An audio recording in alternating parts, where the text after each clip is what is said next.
Baumgarten nació en Berlín en el año 1714.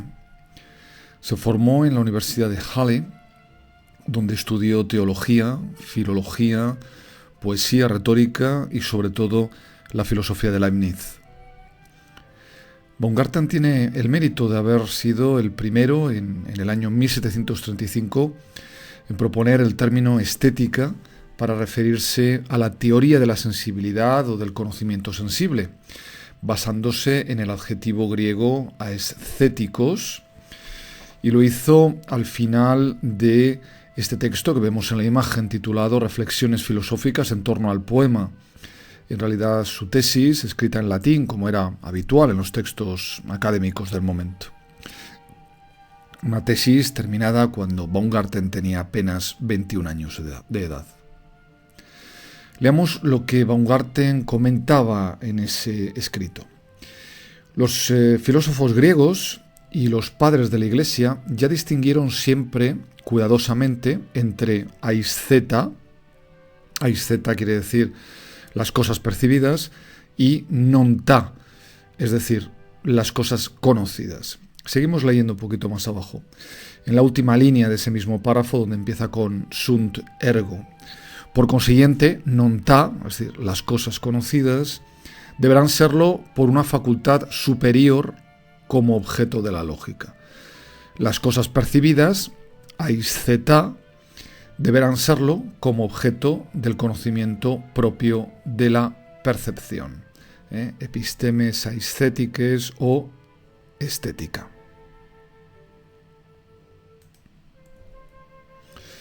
Es más, en 1750 Baumgarten publicará el primer volumen de un escrito que titulará precisamente así, Estética, y que será el primer libro titulado con este término, en el que ya la estética es entendida o viene a ser entendida como una disciplina específica diferenciada de las demás ramas de la filosofía. Y es en los prolegómenos de esta obra donde Baumgarten procede a definir este nuevo término, haciéndolo de la siguiente manera. Dice: la estética es teoría de las artes liberales, gnoseología inferior, arte del pensar bellamente, arte análogo a la razón, ciencia del conocimiento sensible. Pero por el momento dejemos ahí esa definición, sobre la que volveremos, de hecho, más adelante, ya en una sesión distinta, para explicar un poco a qué se refería Baumgarten con eso de la gnoseología inferior, el pensar bellamente y lo del arte análogo a la razón. Pasemos ahora a ver cómo ya en la primera parte de ese libro concreta Baumgarten cuál es la finalidad de la estética. El fin de la estética, dice, es la perfección del conocimiento sensible en cuanto tal. Esto es, por tanto, la belleza. Por tanto, podemos decir nosotros, la estética sería pues la ciencia del conocimiento sensitivo, mientras que la lógica sería la ciencia del conocimiento, digamos, intelectual.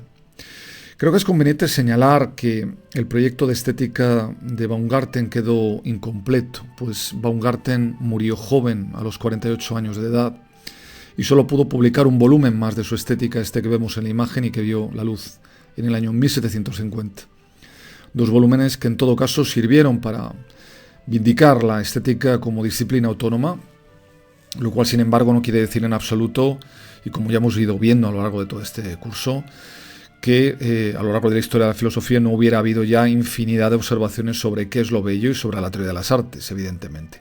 Lo que sí que sucede es que con Baumgarten el estudio del sentimiento de lo bello de alguna manera se autonomiza, trata de independizarse, podríamos decir, de las demás ramas de la filosofía. Sin embargo, el uso del término estética por parte de Baumgarten será muy criticado por la filosofía posterior, y de hecho Kant, en su crítica del juicio, afirmará lo siguiente. Leemos lo que dice Kant. Los alemanes son los únicos que emplean hoy la palabra estética para designar lo que otros denominan crítica del gusto. Tal empleo se basa en una equivocada esperanza concebida por el destacado crítico Baumgarten.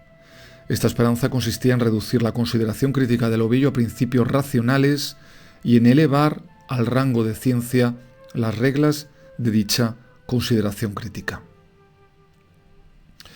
Para Kant, por tanto, es el término crítica del gusto y no tanto el término estética el que debería haber sido empleado. En todo caso, el término estética consiguió prosperar y fijarse en el pensamiento posterior, como podremos ver aún con matices, por ejemplo, en Hegel y en otros muchos pensadores posteriores. Por otra parte, como hemos visto en la cita anterior, Kant también criticó que Baumgarten tratara de reducir la consideración crítica de lo bello a principios racionales. De hecho, al igual que ya comenté en relación a Wolff, la aproximación de Baumgarten al concepto de belleza podría ser definida, como señaló el propio Schiller, como una manera racional, objetiva, basada en esa reducción de lo bello a principios racionales que le parecerá a Kant, como decía antes, totalmente estéril. Algo que también lo será para Herder, quien también rechazó específicamente la existencia de esas reglas o principios.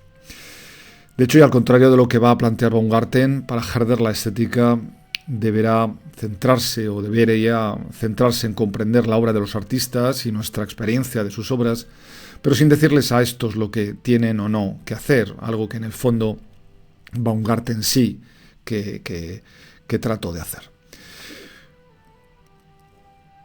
Baumgarten, en sus reflexiones filosóficas en torno al poema, este texto del año 1735, lo que va a hacer es, en efecto, y como digo, ir proponiendo una serie de reglas que el poeta, que el escritor debería seguir a fin de lograr, de alguna manera, la perfección en el poema. Ese conjunto de reglas a los cuales el poema y todo poeta debiera ajustarse es lo que él denomina poética, reglas que se supone podrían servir para establecer determinadas leyes a priori por las que debiera regirse nuestro juicio de gusto, cosa que, como ya he comentado, Kant y Herder, entre otros muchísimos, rechazarán tajantemente. Reglas que Baumgarten fue extrayendo de lo dicho o hecho por autores de la antigüedad como Horacio, Homero, etc. Reglas que, como indica el propio Baumgarten, pretenden poner límites y freno a la fantasía y al indómito capricho del ingenio que puede ser, en su opinión, penosamente abusivo. Esas reglas orientadas en este texto a los poetas son numerosísimas, pero entre ellas podríamos destacar quizá alguna como ejemplo. Y para empezar, pues, por ejemplo, dice Baumgarten que el poema, o que en el poema haya versificación, contribuye, dice él, a su perfección. También considera, por ejemplo, que es muy poético el observar muy minuciosamente las leyes del metro, es decir, la medida del verso. Pues el metro, dice, produce impresiones sensibles extensivamente muy claras. En su opinión, el poema debiera hacer uso también de términos metafóricos, pues dado que son, dice, impropios, es decir, confusos o no distintos, es decir, justo lo contrario de los términos que se utilizan en la lógica, evidentemente, también por ello, y precisamente por ello, dice Baumgarten, serían poéticos. Y de ahí que el poema deba hacer uso de la sinécdoque. Esto es, emplear el nombre, por ejemplo, Tifis, nos dice, por marineros, o Palinuro por timonel, o Sufeno por aquel, dice, que sin rival se ama solamente a sí mismo y a sus cosas. Del mismo modo, le resultaba a Baumgarten más poético emplear representaciones del género inferior y de la especie que las del género que las del género superior. Así, por ejemplo, Baumgarten aprecia el empleo por parte de Horacio, al que se refiere en ocasiones como el lírico de la Venusa, por haber nacido allí, de expresiones como cuartos abuelos en vez de antepasados, la palabra palma en vez de recompensa, llanura de Libia en vez de tierras fértiles, condiciones atálicas en vez de grandes condiciones, o mar de mirtos en vez de mares peligrosos. Asimismo, Baumgarten considera que el poeta debería hacer uso de la alegoría, que considera también muy poética. También piensa que las sensaciones más fuertes son más claras, por tanto son más poéticas que las menos claras y débiles, y por tanto escribe: despertar afectos vehementes es poético. Por el contrario, cree Baumgarten que el poeta debe evitar las representaciones, nos dice, definidas, completas, adecuadas, es decir, las que serían, podríamos decir, más propias del lenguaje científico, Pues dice que no son sensibles en todos sus grados y por consiguiente tampoco son poéticas. Y de hecho, esta sería la razón principal por la cual se considera muy difícil, dice, que la filosofía y la poesía puedan permanecer alguna vez en una misma morada, puesto que aquella, es decir, la filosofía, persigue sobre todo la distinción de los conceptos, es la diferenciación entre los conceptos y términos, algo que la poesía, dice, no cuida por estar fuera de su ámbito. Por el contrario, la obra de arte lo que hace es connotar infinidad de ideas sin que éstas se distingan claramente unas de otras. Por otro lado, Baumgarten exige la profusión o riqueza de elementos como forma de hacer el poema más perfecto, y en donde, de alguna manera, la cantidad es también calidad, o donde la cantidad está en cierta manera vinculada a una mayor perfección. Y no en vano hay quien ha caracterizado a la teoría de Baumgarten, a la teoría estética de Baumgarten como una estética casi cuantitativa.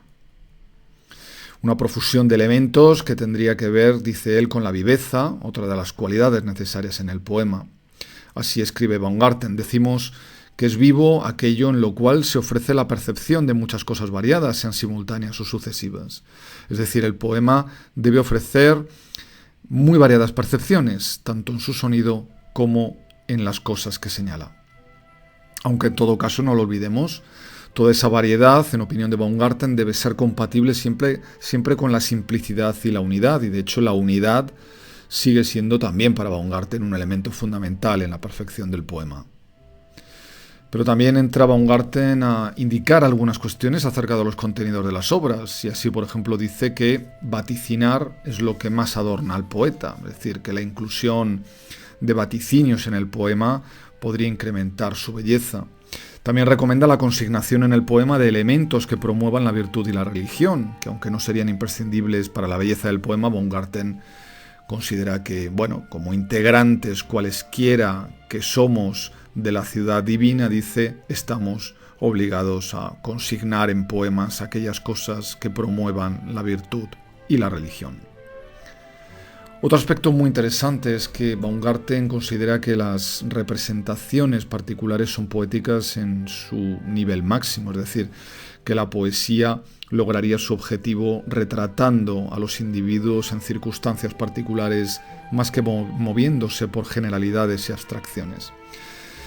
Bueno, en definitiva, ya con esto quería terminar esta primera parte de la sesión dedicada a Baumgarten. Habría que recordar que, por tanto, hay una serie, en opinión de Baumgarten, una serie de reglas que el artista, el poeta, debería seguir con la finalidad de conseguir que su poema se haga bello, se haga perfecto.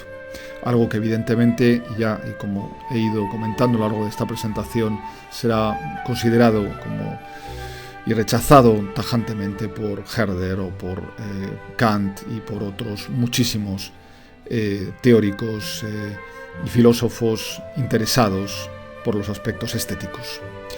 Y como digo, tras este primer comentario que hemos dedicado a Baumgarten, pasaremos ya en la segunda parte, en la segunda intervención, en la segunda sesión, centrada en este pensador, de nuevo a la definición que este planteo del término estética y que dejamos, como recordaréis, sin explicar pormenorizadamente al principio de esta sesión.